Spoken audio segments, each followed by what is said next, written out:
Los Angeles Private Terminal. Early morning. Darius Storm stands at the base of the air stairs to his jet, sharp as hell in a tailored gray Balmain jacket. A light breeze catches the edge of his coat. He's clean, composed, every inch of him saying success. But he can't move. Two white pilots block the steps. One is older, silver temples, stiff posture, decades of flying etched into his body. The younger one has the same look in his eyes, calculated coldness. Authority with just a dash of something darker. The older pilot speaks, voice firm but polite in that fake polite kind of way. "Sir, we'll need confirmation from the owner before we can allow you on board." For a second, Darius doesn't respond. He just blinks, once, slowly, as if giving them a moment to realize how ridiculous that sentence sounds. Then, calm and razor-sharp. "I am the owner." A silence lands between them like a dropped suitcase. The assistant behind Darius shifts awkwardly. His cuff catches the light, engraved initials on the platinum cufflink, DS. Storm Aviation. "This is Flight 7X, Lima," Darius continues. "You work for Storm Aviation." "I'm Darius Storm." "You've got 5 seconds to step aside." The younger pilot glances at the captain. A flicker of something, maybe doubt, maybe shame, and the two step aside without another word. Darius walks past them, not looking back. But he'll remember this. He always does. Inside the jet, everything is sleek. Carbon fiber panels. Leather seats stitched in royal blue. A folder on the table reads, Project V, Geneva Reveal. This flight isn't just business. It's a statement.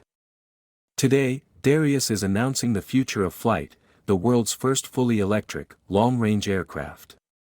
A dream born years ago, back when he was just a kid watching planes carve white lines across the Brooklyn sky, wondering why no one up there looked like him. But even now, billionaire, founder, pilot, he still has to prove he belongs. The jet cuts through the sky like a blade, smooth, silent, powerful. Darius leans back in his seat, but his mind is moving faster than the plane. Across from him, Elena Navarro, Storm Aviation's COO and the woman who's kept the company together during its messiest hours, watches him with folded arms. "You don't look nervous." "I am," Darius says. "Just used to hiding it." She raises an eyebrow. "That meeting in Geneva? Or the ghosts waiting for you there?" He doesn't answer. Because he knows what she means. The conference is being hosted by Orion Aero Group, the same conglomerate that once tried to bury his first startup. The same people who'd laughed behind closed doors, called him ambitious but unrealistic, and quietly pulled strings to blacklist him from suppliers, airfields, even investors. They thought that'd be the end of him. But he'd built Storm Aviation from the ashes, one sleepless night, one rejected loan, one lucky break at a time. Now he's about to walk into their boardroom, not as a guest. As competition. But something else is bothering him. Deeper. He opens his tablet. A message blinks on the screen, flagged by security. Anonymous sender. Subject line, "You can't outrun 2005. He taps it. A photo opens. Grainy. Old. A plane, scorched and broken, lying in pieces on a Florida runway. The wreckage of Flight 228, a disaster he hasn't spoken about in 20 years. Attached. A single sentence. "You can build your empire, Darius." But the truth always lands. His hand tightens around the tablet. Elena notices. "What is it?" He hesitates. "Nothing important." But it is. Because he was on that plane. And someone out there hasn't forgotten. The silence in the jet cabin is elegant, almost orchestral. The hum of the engines. The soft clink of crystal glasses. Geneva glows in the distance, sharp and serene below the clouds. And then. A crackle on the intercom. Mr. Storm. Geneva airspace has denied our landing clearance. Swiss authorities say there's a pending legal inquiry connected to a crash in 2005. For a second, Darius doesn't move. His fingers hover above his tablet like he forgot what they were doing. The name of that year, 2005, rings louder than any engine. Elena turns sharply toward him.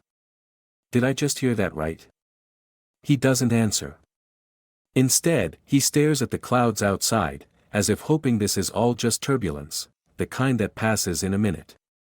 But this isn't atmospheric. This is personal. And it's only just begun. The reroute to Lyon is smooth, but the air inside the jet turns cold. Darius opens his inbox, fingers slow. There it is, an email with no sender, no subject, no timestamp. Just an attachment. A photo. A shredded fuselage. Fire damage. Emergency responders with masks and flashlights. He recognizes it instantly. Flight 228. Miami. October 17, 2005. A disaster buried by time, NDAs, and corporate lawyers. There's a single sentence attached. You can build your empire, Darius. But the truth always lands. He stares at it. His hands are dry, but they feel like they're sweating. He survived that crash. But he never walked away. What is it? Elena asks, watching him too closely. Nothing important, he lies. But the lie hangs there, unconvincing. Elena leans forward, narrowing her eyes.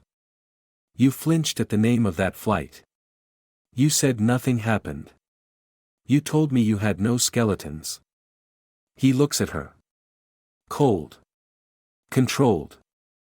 I said I had no recent ones. She exhales, frustrated. Do I need to know what happened in 2005? Because the board will. He says nothing. But his mind is racing. Because there was someone else on that plane. A boy. Maybe 16. Darius helped him into an oxygen mask seconds before the explosion. And never saw him again. Until now, maybe. The jet lands in Lyon under gray skies. Storm Aviation's team greets them with forced smiles. Something's off. One of the assistants, a quiet guy named Leo, leans in. Sir, there's been movement on your file. The sealed one. How? The inquiry from Geneva came directly from an Interpol contact. Someone accessed the file through a private channel. And it wasn't us. Inside the lounge, Elena finally snaps. She slams her tablet down, showing him an open document. Storm Aviation, Internal Risk Dossier. Subject, Darius Storm Incident, Flight 228. His name. The crash. A list of injuries. Survivor count. And next to his name. Uncooperative witness. You were there, she whispers. Darius finally sits. And speaks. Not just there. I was in the cockpit. Flashback, Miami, 2005. The cockpit of Flight 228 was hot, not from weather, from stress. Darius, 19, in training, doing extra hours to impress a supervisor who barely remembered his name. He notices something, a warning light that keeps flickering off and on. He reports it. They ignore it. Relax, kid. It's an old plane. She groans, but she flies. But she didn't. The explosion tore through the left engine during final descent.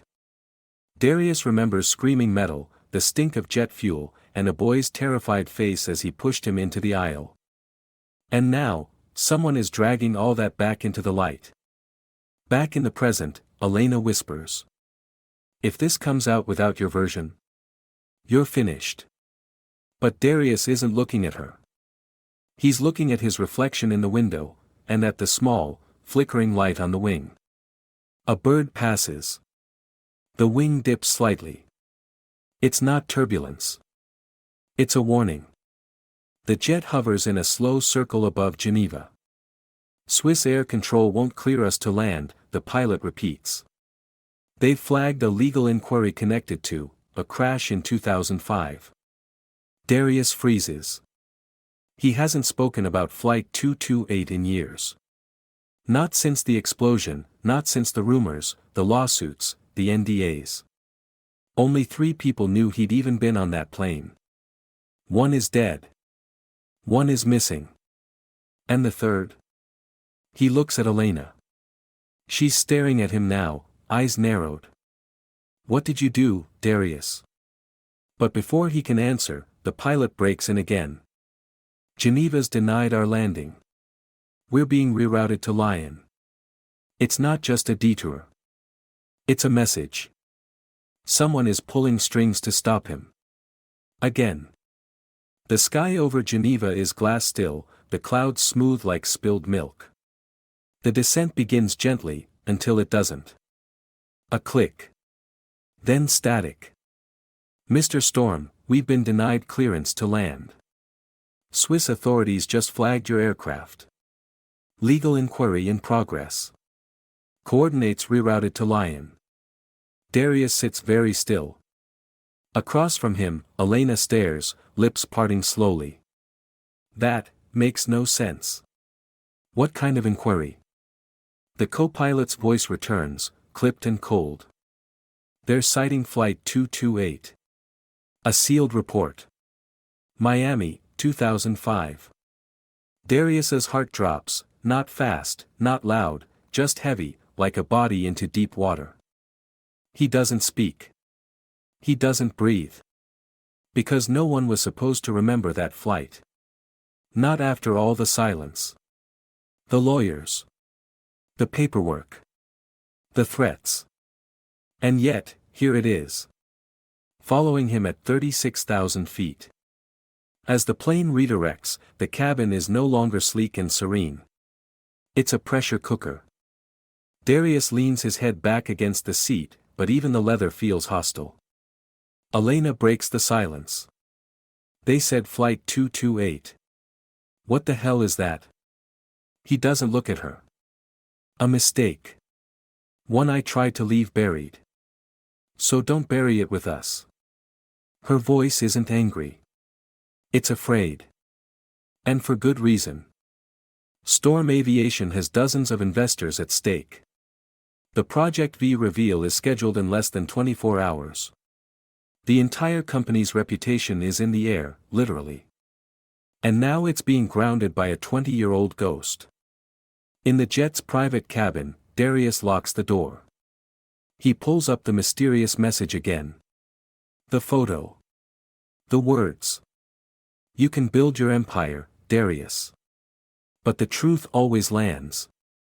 He scrolls to the bottom. There's something new.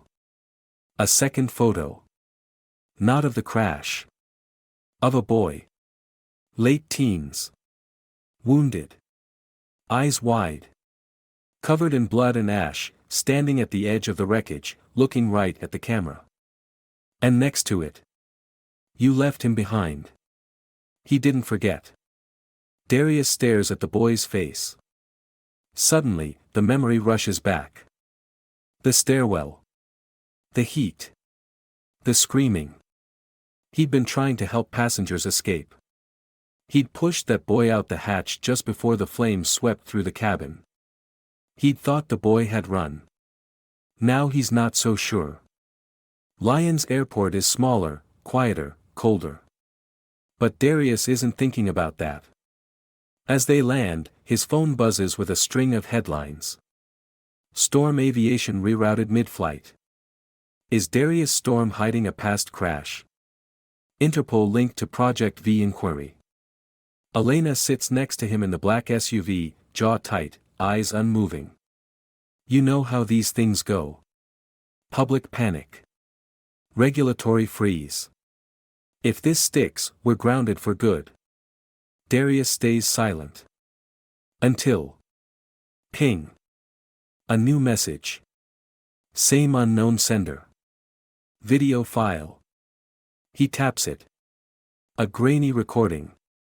The inside of a cockpit. Voices. Kid says engine 2's surging again. Tell him to sit down.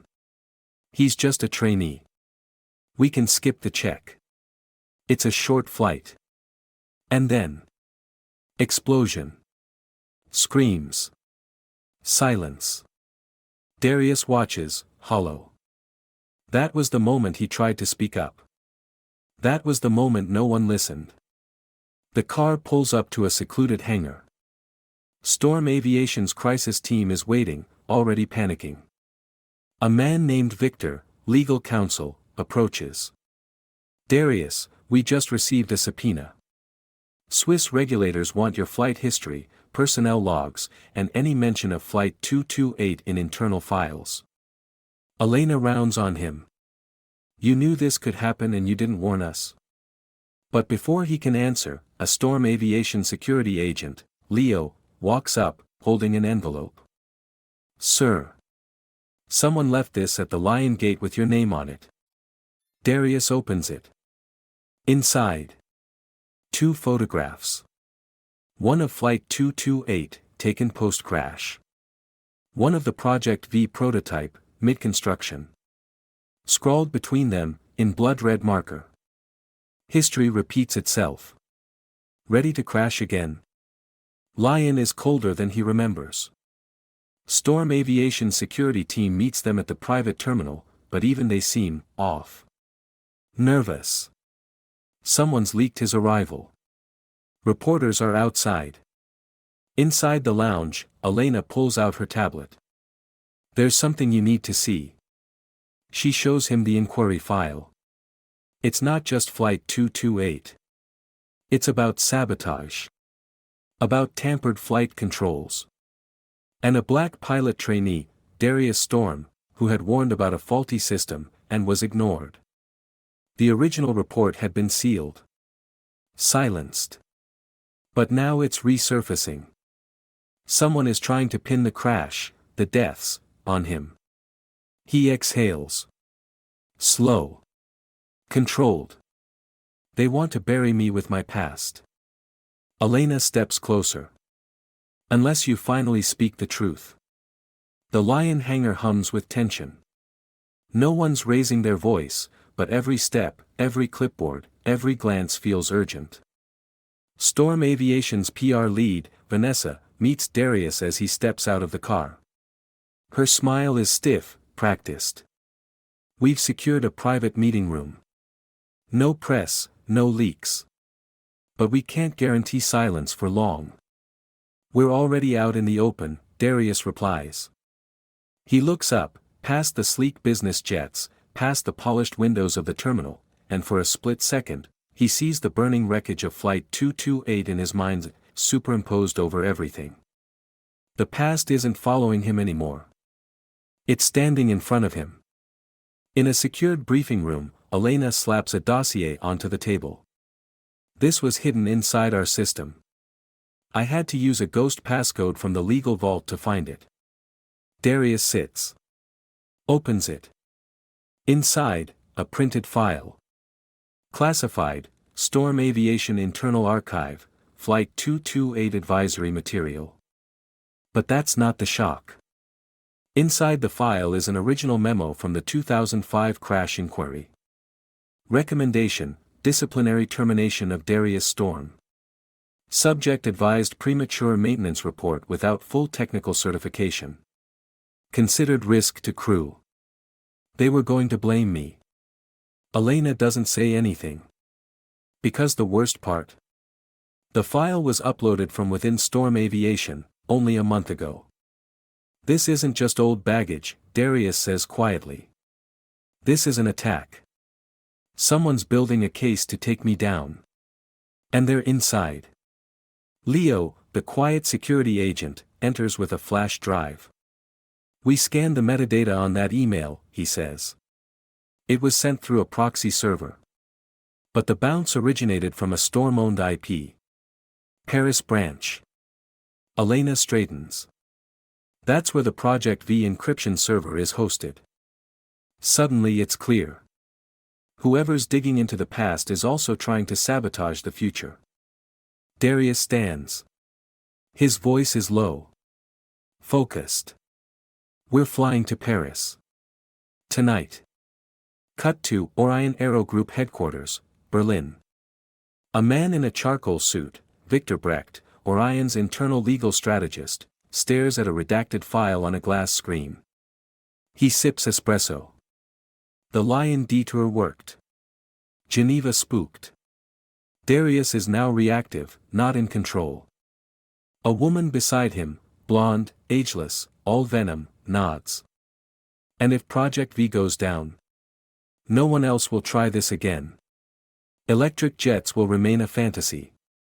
The oil boys will sleep easy. They clink glasses. Orion isn't just competing. They're orchestrating. Back in Lion, Storm's jet is refueled and ready. But as they prepare to leave, Darius notices something strange on the digital manifest. A new maintenance ID. Logged 2 hours ago. He didn't authorize it. He storms toward the back cabin. A worker in reflective gear is crouched under the floor panel, hands inside the avionics compartment. "You work for me?" Darius demands. The man looks up, startled, then hostile. He bolts. Leo tackles him mid-sprint. Security swarms. The man shouts in French. "You shouldn't fly. It's not safe. It was never safe." They drag him off. Inside the panel. A small device. Unmarked. Possibly a disruptor. Maybe worse. Darius looks at it and realizes. This was never just a smear campaign. They want him dead. The night falls hard over Lion, but Darius's resolve only sharpens. He stands alone on the tarmac, wind pressing against his coat. Elena steps up behind him. "You think Orion's behind this?" "I know they are. But I also know, they're not the only ones." She pauses. "Meaning?" He turns. "There's someone in our house. Feeding them. Planting files. Rewriting history." Elena looks stunned. But Darius? He's done being stunned. He's done reacting. It's time to move. Flashback, 2005, Miami. Darius is 19. A trainee, low rank, invisible. He hears a tech say they're skipping a system check to stay on schedule. He reports it. No one listens. That night, Flight 228 crashes. The airline settles with families. The truth never sees daylight. Darius signs an NDA under pressure. If he talks, his future is over. Back in present day, Elena stares at him. Project V is about trust. You built it to change aviation forever. But how can anyone trust you if you keep this hidden? Darius nods. He's done being silent. It's midnight in Paris. Storm Aviation's jet sits silent on a private strip just outside the city. No press. No light. Just tension thick enough to chew. Darius stands alone outside, tablet in hand. He plays the video again, the one from the last message. Elena. In the lab. Plugging a device into the core Project V server. Timestamp, 3 weeks ago. He zooms in. The cable she uses isn't standard. Military-grade uplink. Who is she really working for? Behind him, Leo clears his throat. "Sir. We traced the sender of the video to a burner signal, and we've got a location." He holds out a slip of paper. An address. East side of Paris. Scrawled under it, in rough handwriting. Come alone. The apartment is old, cracked paint, 3rd floor. Smells like gasoline and cigarettes. Darius knocks once. The door opens slowly. And there he is. The boy from Flight 228. Now a man, maybe early 30s. Scarred. Limping. Face half lit by a desk lamp. But Darius knows those eyes. He saved this boy's life, or thought he had. Took you long enough, the man says. They sit. No small talk. Name's Malik, he says. After the crash, I disappeared. Couldn't deal with what happened. What they made us sign. Darius leans forward. They paid you too. Not enough to forget. He slides over a rusted tin box. Inside. An old voice recorder. The moment Darius presses play, he hears it. Static. Then. You're saying the boy warned you? He said engine 2 wasn't cycling right. We ignored him. Why didn't you report it? Corporate said to bury it. PR nightmare. Darius recognizes the voices. One is the lead pilot. The other? An Orion lawyer. Malik stares at him. They told me you were the cause. I hated you for years. Thought you'd walked away a hero while we were buried. Darius shakes his head slowly. I walked away covered in fuel and guilt. And I never stopped reliving it. Silence. Then Malik says. You want the rest of the story? It gets worse. Malik hands over a folder. Inside. A photo from a press release in 2006. A man receiving a medal. The same pilot who ignored Darius. Credited with minimizing casualties in the crash. He didn't save anyone, Darius mutters. He passed out in the cockpit. I dragged him out. They needed a clean face to pin it on. Not some black kid from Brooklyn. Malik lights a cigarette with shaking fingers. They made me sign a silence agreement too. Said if I ever talked, I'd lose my health benefits. I had spinal injuries. Darius closes the folder. He's not just fighting for his future anymore. He's fighting for the truth they stole from all of them. As Darius walks out of the apartment, his phone buzzes. Elena. Text message. Where are you? We need to talk. Privately. He doesn't reply. Instead, he checks security logs from the Paris R&D Center. Timestamp, 2 nights ago. Unauthorized access attempt. Internal badge. Elena's. But it doesn't end there. There's a second login. Another badge. One marked, CEO override. His. He freezes. That means. Someone cloned his credentials. Someone high up. Someone inside.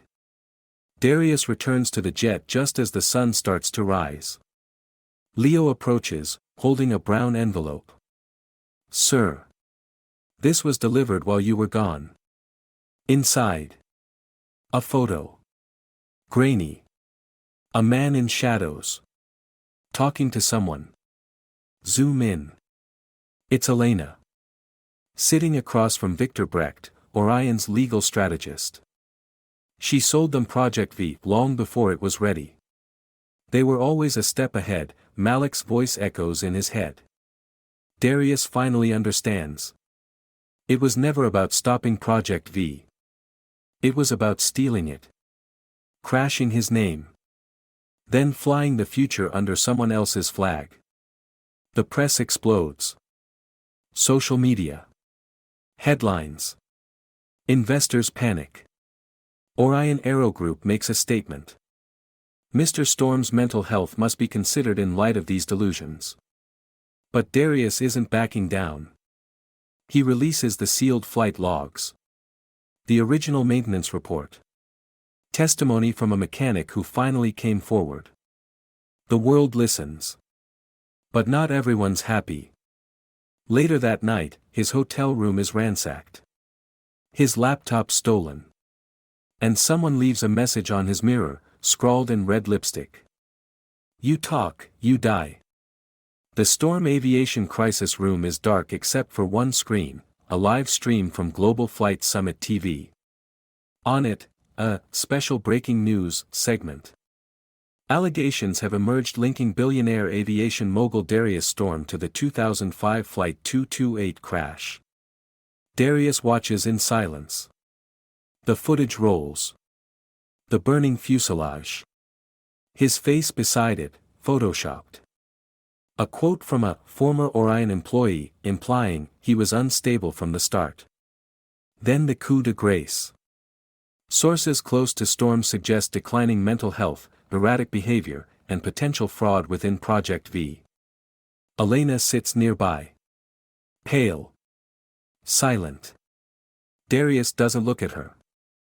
Because he's starting to believe the worst. They've already won. Back at Storm HQ, the staff is split. The engineers refuse to continue work until the company clears the air. Shareholders are threatening to pull funding. And half of the board has gone dark. But one voice refuses to disappear. Malik. He calls Darius again. You don't have time to hesitate. You've got the proof. If you don't speak now, they'll bury you. Literally or otherwise. And if I do? Darius says, hollow. Then maybe the next black kid who speaks up about an engine glitch doesn't get buried under legal silence. The line goes dead. Darius slowly sets the phone down. And makes a decision. Geneva. The Global Flight Summit. Day 1. The main auditorium is flooded with reporters, CEOs, investors. Giant banners flash, the future of flight. Backstage, Darius stands in front of a mirror, staring at himself. His suit is flawless. His tie, straight. But his eyes? Tired. Haunted. Alive. Leo steps up behind him. Still time to walk away. Walking got me this far. Now it's time to run toward something. He steps onto the stage. Lights flash. Cameras whirl. He clears his throat, and the room falls silent. Then. There's something I've been hiding for 20 years. The words pour out like jet fuel. He tells the whole story. The warning he gave. The dismissal. The explosion. The silencing. The cover-up. The lies that made him rich. People gasp. Others take notes. But one woman, in the second row, just nods. She knows this story. She lived it too. Darius pulls out the recorder Malik gave him. Plays the audio. Kid says engine 2's surging. Ignore him. Legal bury it if something happens. The hall turns to ice. He ends with one sentence. I didn't just survive Flight 228. I survived what they turned me into afterward. Then silence. A beat. 2 beats. And then, chaos. Orion's legal team releases a statement within minutes. Mr. Storm's claims are deeply troubling and appear to be symptoms of extreme psychological distress. We urge the public to show compassion and skepticism. They start flooding media with clips of Darius yelling during board meetings. Taken out of context. Twisted. Weaponized. Then a bombshell leaks. An internal Storm Aviation document, supposedly signed by Darius, suggesting that he cut corners on Project V's safety systems. He never signed it. But it has his name, his ID code, and his digital signature. A fake. A damn good one. He's been digitally cloned. Back in his Geneva suite, Darius paces in front of the window, overlooking the quiet lake. He's never felt so tired. So small. So close to giving in. Then Leo enters. Holding a small audio device. Malik sent this. Says it's insurance. Final proof. It's a recording. Elena's voice. You think Project V belongs to him? No. It belongs to the ones who actually know how to survive. Darius just thinks he's a pilot. But he's always been a passenger. Silence. Darius exhales. No rage. Just clarity. It's time to fly this thing himself. He meets the man in a warehouse near Lake Geneva. Scarred face. One leg. I pulled you out of the wreckage, kid. Thought you were dead. The man hands Darius a flash drive. It contains a full record. Emails showing the cover-up. Who approved it? Names. Dates. Even someone inside Storm Aviation now, leaking data back to Orion. They've been watching you since day one. Project V threatens their empire. And now they want you gone. Elena walks into the office, calm. You were never supposed to survive 228. She's not just a COO, she was part of Orion's damage control team, placed near him years ago. And she helped build Project V just to sabotage it from within. But Darius was always watching. And this time, he's recorded everything. He plays the audio live during the Geneva conference, right before unveiling Project V to the world. The room goes dead silent. Then, applause. A roar. Cameras flashing. Darius steps onto the stage. This plane doesn't just run on electricity. It runs on every single person who was told they couldn't fly. Today, we change that.